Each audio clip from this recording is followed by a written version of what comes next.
And once again, this week's show is proudly brought to you by Budgy Smugglers. Yes, Budgy Smugglers, sponsoring Budgy Smuggler Studio here in downtown Batuta.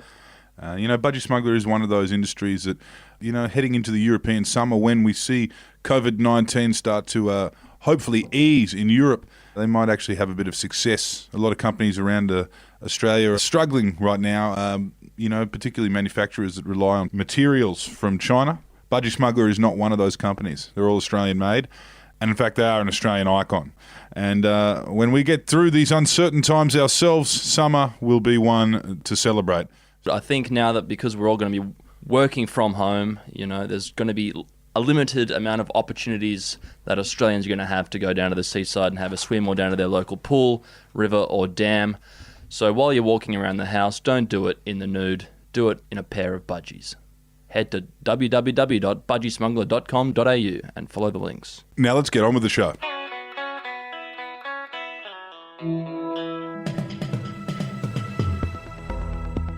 You're listening to Errol Parker and Clancy Errol, editors of the Batuta Advocate on Desert Rock FM. Welcome back to the Batuta Advocate radio show. In these uncertain times, I've obviously been reading a lot about the coronavirus on government websites, organisations and departments that are providing information. Of course, the Batuta Advocate is covering it diligently. And just yesterday, we ran a story about one of the experts we've been going to, Dr. Norman Swan. Thank you for joining us today.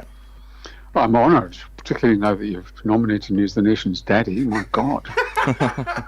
Daddy Swan. Yeah, well, at least it wasn't granddaddy. My God, that would have been something terrible. Yeah. You've stepped up. A lot of people do look for, expert opinions in times like this. And as we've learned earlier in the week, a lot of media pundits have taken it upon themselves to tell everyone to calm down or that it's not a big deal. What are your thoughts on coronavirus being described as the global warming of health by Alan Jones on 2GB? Well, with all due respect to Alan, he's wrong. This is not a fizzer. Yeah. If we're really lucky, it will be a fizzer, but it'll only be a fizzer because you do something. There's no magic fairy here on the graph. The graph in Australia is going up steeply, and there's no magic fairy. He's going to climb to the top, and by dint of their muscles, going to pull it down, and magically this is going to go away. If you look at every other country that's been on this steep graph, you can absolutely predict where we're going. There's a doubling time every 4 days. It's getting a bit shorter, and it's year 7 maths, and it doesn't take you long to get to very large numbers from very small numbers. So about 3 weeks ago, this is where Italy was, and this is where we are now. And if nothing happens, then we could end up where Italy is now in 3 weeks' time. It's absolutely predictable from the rise in the numbers, unless that graph changes its trajectory. Well, Norman, I'm looking at a graph now. It's a graph of the confirmed cases of it. It's on a log scale. And you can see on day 27, from the first day that the virus was recorded in China, there's a definite flattening that's happening from day 27 to where we are now at day 62. And you can see that being... in China. And you can see that being replicated in South Korea, Japan, and Singapore. Singapore in the last few days, I think, is uptaking a bit. I think they might be losing a bit of control there. But yep. So did these countries, to flatten their curve, did they enact, a blanket type of lockdown that we should be seeing worldwide? I think the lockdown that everybody saw with Hubei province is not what happened necessarily in other places as well. So it's slightly different, but there are common things that happened outside China. So the first thing that happens, and we did it very early, and it's one of the reasons our numbers are so low, is that we were very quick to put in a travel ban to China. That was a major source. Pardon me. No, it's okay. I don't have COVID-19, not yet. Just a tickly throat, and that was into my sleep, by the way. I'm just glad that we're doing this over Skype. We're sitting at opposite ends of the table here. Nobody told you can catch this. No. So we were quick to put down travel bans. So we reduced imported cases, and we did it with Italy Iran, and South Korea. But we didn't do it with America until the last couple of days, and America was a source of importation. So we're an island, and we stopped importing cases, or really radically reduced them. That's one reason why our numbers are really quite low. But now you're starting to get spread within the community. And then there was probably a bit of spread from the Diamond Princess people coming into Australia as well, which hasn't quite played out through the system yet either.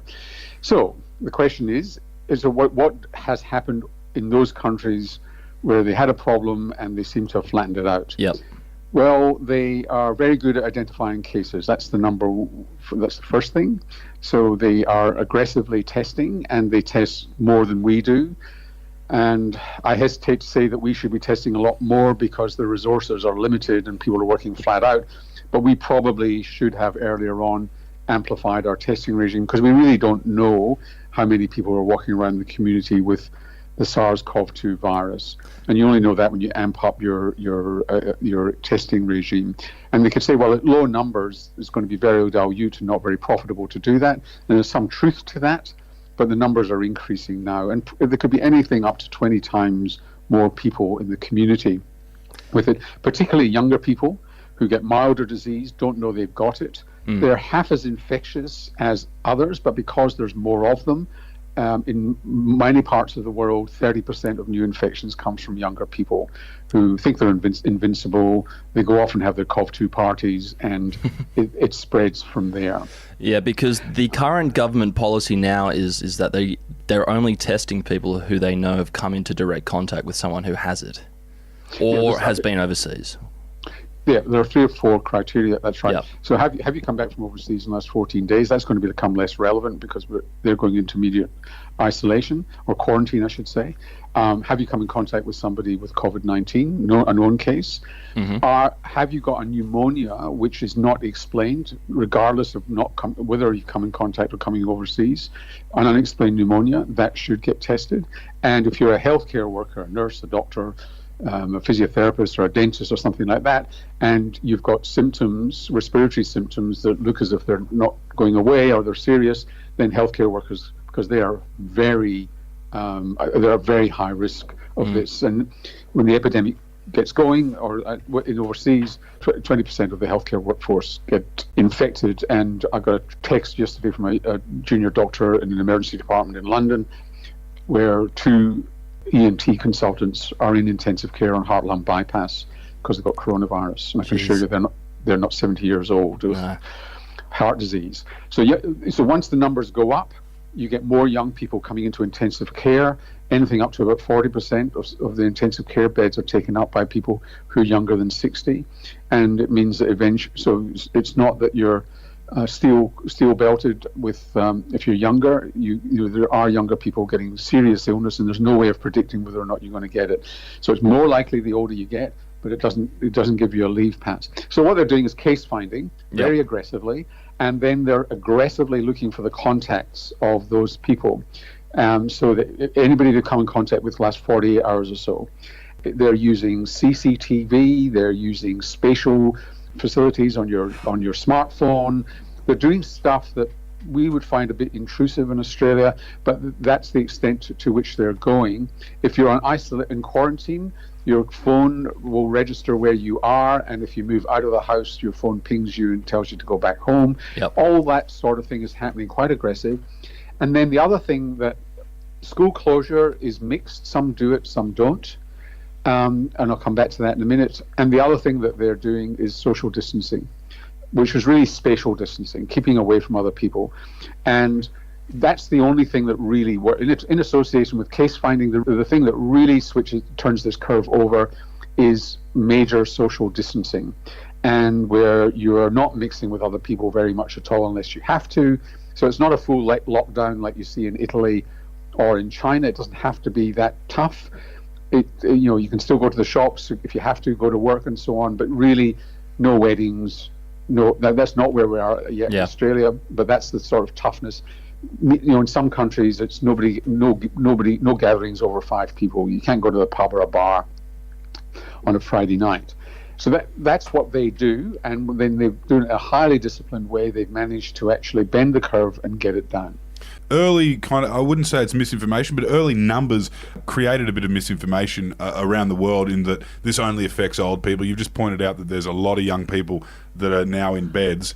What other conditions would an everyday person be exposed to that might not work well with coronavirus? I mean, other than obviously being of a certain age, what else doesn't work alongside it? You yourself have convinced me to give up the cigarettes. I'm on the Nicotine patches as we speak. So, that's good.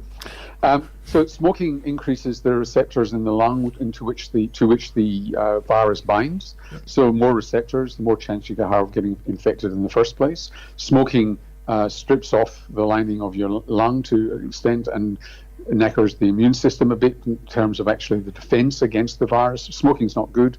If you've got asthma and it's not well controlled, if you're sucking on the blue puffer, the Ventolin puffer too much, 2 or 3 times a day, you need to be on a preventer medication and really use this moment. 1 in 5 people listening to us chatting have got asthma.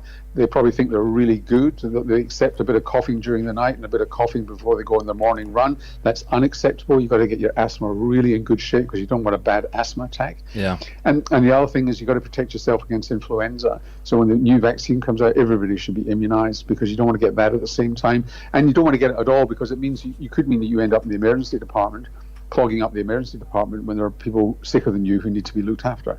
And so those are the sorts of things there. If you've got diabetes, you want to get, most people who are younger have type 1 diabetes, which is insulin. You really want to get that under good control. Basically, if you get any other problem, you want to get it this is the time to get it under good control so you're in as good a shape as you possibly can be. And just to clarify the statistic you talked about a minute ago, it's everybody can catch this virus. It's just that different people, different age groups seem to have different degrees of infectivity. So younger people tend to get milder disease. So the more severe the disease you get, the more infectious you are. Yeah. But remember, you're infectious up to 2 days or so before the symptoms come out, but you don't know when the symptoms are going to come out. That's the problem. And on average, it's 5 days incubation, but sometimes it can be 14 days or even longer than that. So everybody can catch it. It's just that when you're younger, you're not quite as infectious as older people because it's milder. But because of the numbers of young people who get it, they're a really significant source of it. And then a percentage of them will get sick and need intensive care, and particularly young babies. So babies under 12 months of age are particularly susceptible to this coronavirus. And what you need is, a lot of us will have to be changing our behavior to do things like protect young babies.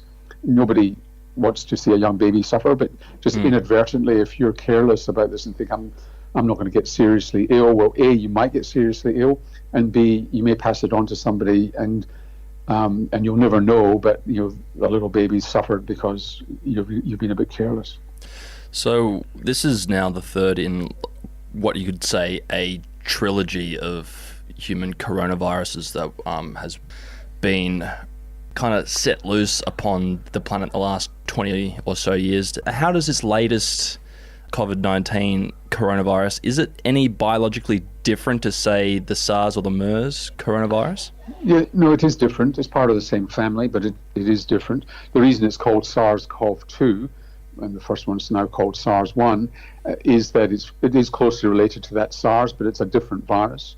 So with SARS, the original SARS, it was highly infectious, just like this one, but it was only infectious after symptoms came out. So it was relatively easy to control because you knew exactly who in the community was infectious, and therefore that was the sign. So if you didn't have symptoms, you didn't need to worry. As soon as the symptoms came out, then you jumped on it. That became very easy to control, but it had a higher death rate. So the case fatality rate, sorry to be technical, but that's the proportion of people who die relative to the number of people who've got the infection, was 9% with SARS. So that was SARS. MERS is the Middle Eastern Respiratory Syndrome. That was spread from bats so the SARS-1 was spread probably from bats to civet cats and then into the human population. Yep. MERS, the Middle East one, seems to be bats to camels to the human population. The Hajj was a source of this. And it's a really nasty disease. Yep. It's got 30% mortality, but not very infectious at all. So since it was recognized a few years ago, I think 3,000 people have been infected. A third of them have died. But thankfully, it wasn't very infectious.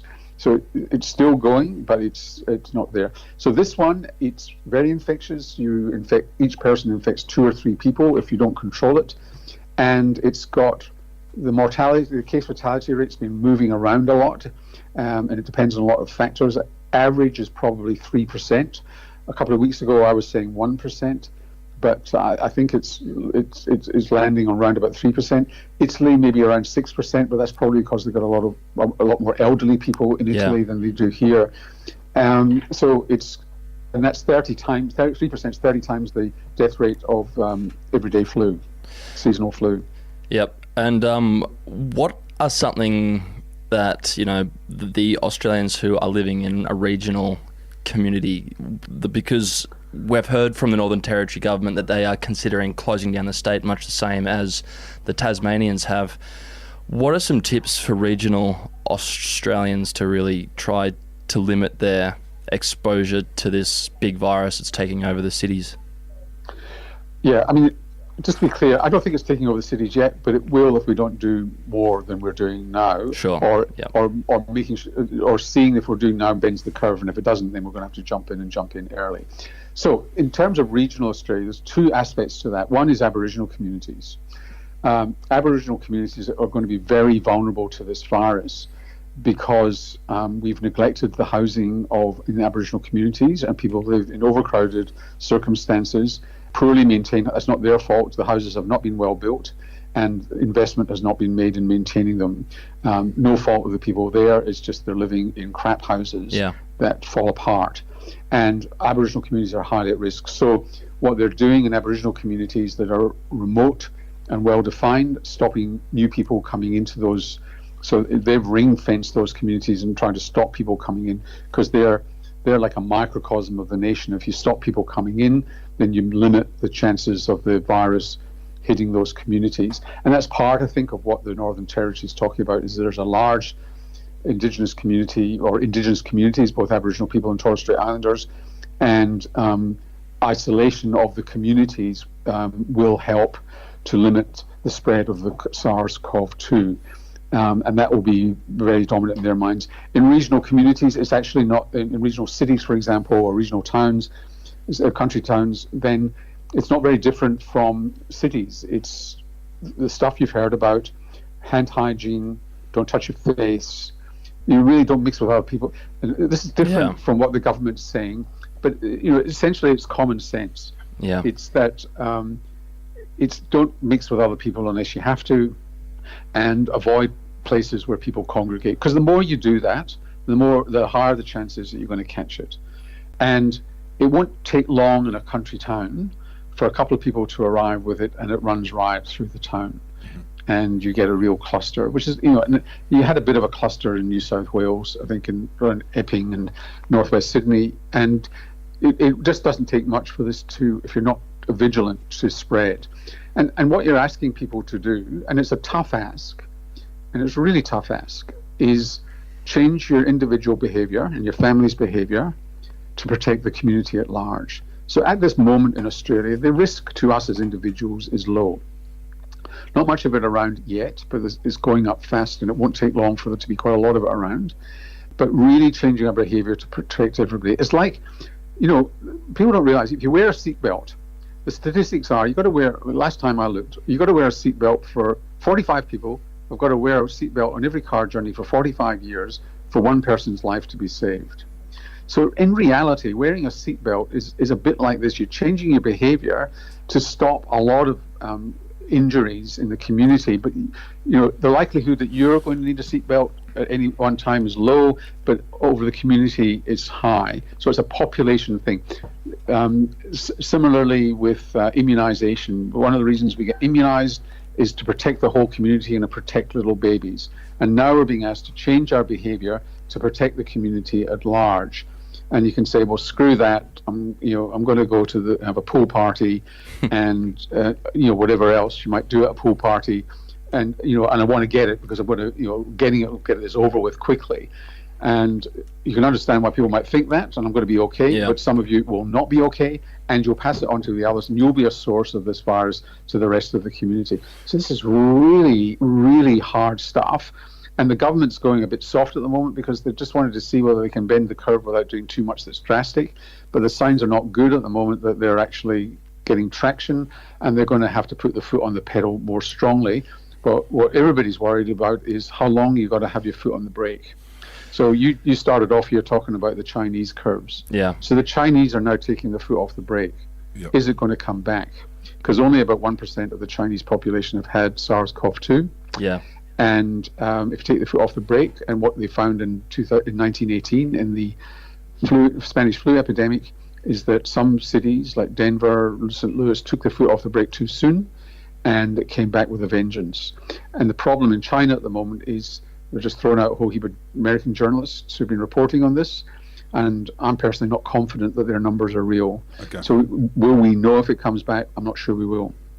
Can you just tell us now, we according to the government website, health.gov.au, for the listeners, we currently have 709 confirmed cases. I don't know, these numbers could change every minute. What would you say, and this is without trying to be alarmist, but just to give everyone a bit of preparation, what number do you think in confirmed cases until we start looking at a little bit more of a kind of Italy-Spain scenario? Well, there are several ways of looking at that, and I don't think there is a single number that says that's the trigger for closing schools, and that we don't go out of the house unless we've got to shop for food. I think that knowing what that number is, the sooner you do it, probably the better, so that it hasn't run away from us. Because the stories from Britain at the moment are horrendous. Mm-hmm. I mean, let's just be clear what we're doing here. Before I'm not sidestepping it, I will come back to your question. But let's just be clear what we're doing. The mathematical modelling that came out earlier this week from Imperial College London was into deaths and intensive care unit beds. And what they showed was that very soon, by the 2nd of April, the ICU beds in Britain will be totally overwhelmed. And you're already getting reports from Britain. I got a text from a doctor in an emergency department in a British hospital yesterday, and it's heartbreaking.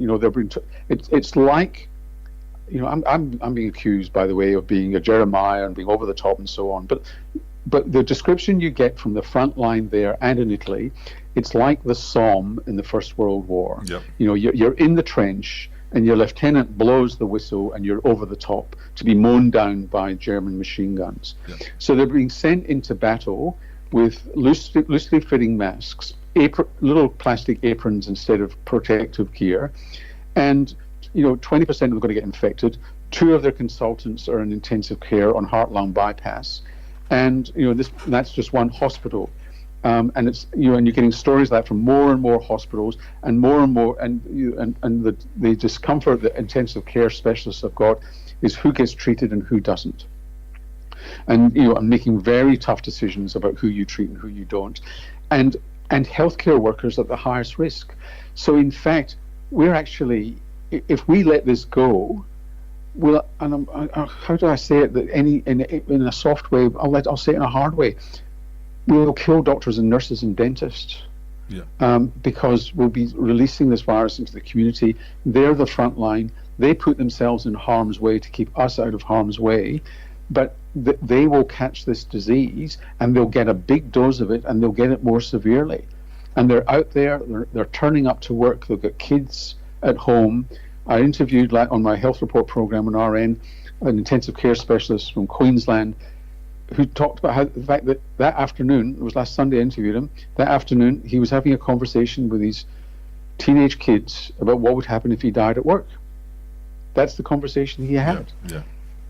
So we're protecting our healthcare workers in our hospitals so that they're to treat us when we get sick, not just with coronavirus. You get sick, you've had a car accident, what have you. We won't have the beds if we let this go. So coming back to your question, long answer, I apologize for that. Okay. So at what point do you decide it? It's about the doubling time and whether you're seeing the effect. So the numbers today, that 700 today, reflects what was happening in Australia 2 weeks ago. Okay. Not yesterday, 2 weeks ago. And the actions that what the government did during the week was just tap the brake pedal a little bit. Not a lot, just a little bit. I mean, it's 100, 500, these are arbitrary numbers. So just tap the brake a little bit. But you won't see the effect of that for 2 weeks. And in 2 weeks' time, it'll be too late, because 2 weeks means we're about 12 to 20 days behind Italy at the moment. So in 2 weeks' time, we'll be very close to where Italy is today, on this date, because of the doubling time. So that's the problem. And so anything you do today to put your foot on the pedal, you're not going to see the effects of that on the curve for between 5 and 10 days. So it's not press the button and everything happens now. You press the button and it happens in 5 to 10 days time. So you actually have to act earlier rather than later. So do you act when there's 700, or do you act when there's 3,000? And when you act when there's 3,000, you're actually not going to see an effect until you're maybe at 15 or 20,000, because it's going to keep on doubling, because the effect, you've already got people spreading it on the day that you put the foot on the brake. And therefore there's no right answer to this one. A lot of people feel that you should get in earlier, but this isn't for 3 weeks. This could be for months. Yep. And you're asking people to so I've got huge sympathy with the government on this. Bloody difficult decisions, but the right time in getting this in, it's getting very close in my view. It's probably early next week sometime, because I don't think you will see the effect on the curve, and you'll never know. What some official said in the World Health Organization last week was, get in early, get in aggressively, no regrets, just do it, and apologize later. As in, you think it's better to look alarmist in hindsight than it is to look underprepared. That's right. Yeah. I'll be delighted if Alan Jones calls me this stupid prick, in 3 weeks' time. Great. But, if you'd asked a climate change scientist this time last year who was predicting we would have bad bushfires, they would have all said to a person, prove me wrong. I would love to be wrong. Yeah. And they were devastated when they were proved right. There was no pleasure in it at all. Let it be a fizzer. Yeah. Just let this be a fizzer. It'll be fantastic. And then the question is what you do. When do you lift the foot off the brake? What you might be able to do after a month or two is you might be able to lift your foot off the brake for a couple of weeks and just see whether you get an uptake. And if you don't get an uptake, then keep your foot off the brake. Yeah. And if you do, put it back on the brake. And we might be lucky. This is a seasonal virus, and it disappears in the northern hemisphere quite quickly in the northern summer. We don't know that yet. And it will disappear as it warms up in Australia as the year goes by. We don't know that yet. One more question before we let you go, because we know you'd be under the pump right now. For anyone listening, you can hear a lot more of this on CoronaCast with Dr. Norman Swan for all your updates. And I know a lot of people have a lot of questions. I'm sure a lot of them could be answered across that. But we don't want you to play Jeremiah as such, but what do you think has been the most reckless public directive since we started seeing, since the Diamond Princess? Well, I don't think the Diamond Princess was reckless. I mean, cruise ships are an incubation thing for all sorts of viruses. They make even less sense now, don't they? Yeah, that's right. Just watch them going by, the look of them, don't go on. I think that if I can reflect what the public is saying via CoronaCast, I mean, the CoronaCast has just gone completely nuts. And what they're saying is they were getting mixed messages. They didn't understand what it was. They felt, and I think the dominant mode of the messaging from government was they were terrified of panicking the population. Yeah. So it was like public relations Valium, and they're there, but it came over as patronizing. They're there, Sonny. It'll be all right. You just trust us to make this. That's not what they were saying, but it was kind of the way people took it. And as soon as you say they're there, don't panic, everybody panics. And then there was mixed messages. I think last week was the nadir of the communication stuff. So you had the Prime Minister tripling down on going to the football on Saturday night and saying that he was getting medical advice to that effect, and then not cancelling the Grand Prix until the last minute. So there wouldn't have been a public health official or an epidemiologist in Australia or an infectious disease specialist. There wouldn't have been a single one in Australia who thought it was a good idea for 40,000 people to get together at the ANZ Stadium, or 14,000 to go to the basketball in Western Australia on last Friday night, or a quarter of a million turning up at the Grand Prix. And for several reasons. One is, even though there's not much in the community, in 40,000 people, there's going to be 2 or 3 probably with COVID-19. And then they're going to spread it. And then, as I said right at the beginning of this discussion, contact tracing is an essential part of controlling it. You can't contact trace when you caught it at the basketball with 14,000 other people. Or a sold-out Bankwest Stadium on Friday night. Parramatta and Bulldogs. God damn it.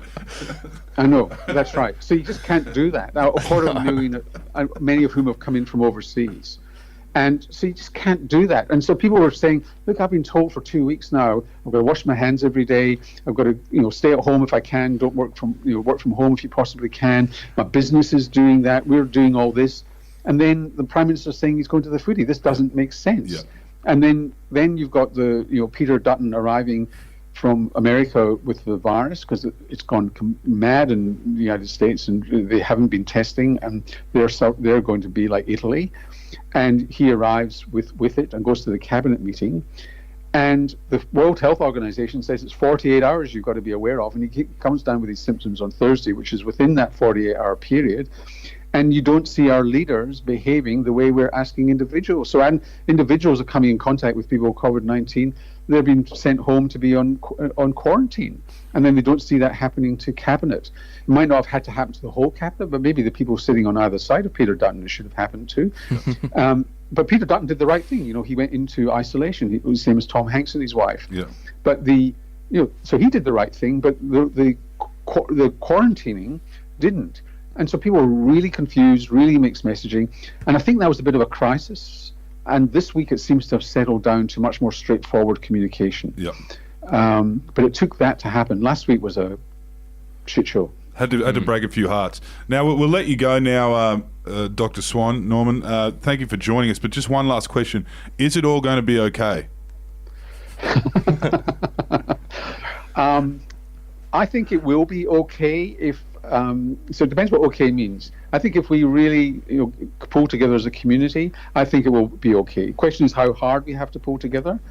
And it may be for quite a while, and the economy will suffer, and people will lose money, and people will lose their jobs. It's not going to be a good time. But I actually think some wonderful things will happen during this year. Communities will pull together, people will help each other, we'll find new ways of working. Hopefully the government will invest in innovation through this with new technologies and other things, where we allow people to do exciting new stuff to help control the epidemic, or entertainment. There's lots of opportunity in this environment. So yes, we will. And if we get that curve right down, we'll minimize the number of people who physically suffer through this. And when a vaccine comes out, we'll come out the other side. And we may come out the other side sooner if it's a seasonal virus. So I'm quietly confident. I'm confident that Australians of all ages will pull together. So let's just aim for carols by candlelight. We'll be able to hang out with each other by then. I think so, yeah. Okay. Thank you for joining us, Dr. Swan. Thank you very much. I look forward to a future where experts are being listened to. Yeah, and you don't need a coronacast. That would be a really good place to be, where you don't need a coronacast. All right. Thank you, mate. Thank you. Bye.